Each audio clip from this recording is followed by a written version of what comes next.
Инициатором ретро-концерта старинных песен и танцев стал образцовый танцевальный коллектив «Евельки Дюзова». Поддержал проект вокальный коллектив «Сидевь».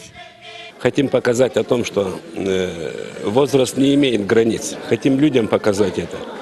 И хотим вот с такой вот программой пройтись по всем гагаузским селам.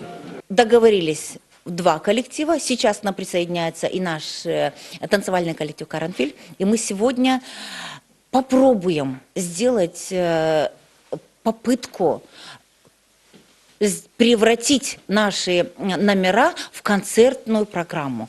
Я надеюсь, что у нас это получится. Примар села Бешалма Валерий Мош отмечает, что старт совместному проекту «Евельки Дюзова» и «Сидевь» дан. С этим концертом постараемся сохранить то, что те танцы старинные, чтобы показать молодым, что вот были такие красивые танцы старинные. На концерт пришли ценители гагаузского искусства. Вспоминать старинные обычаи. И нам интересно, чтобы не забыли молодежь. Вот детей привели, внуков привели, чтобы они тоже увидели,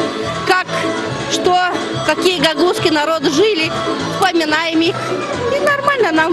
Очень интересно. Следующий концерт коллективы «Евельки Дюзова» и «Сидевь» покажут 21 января в селе Авдарма.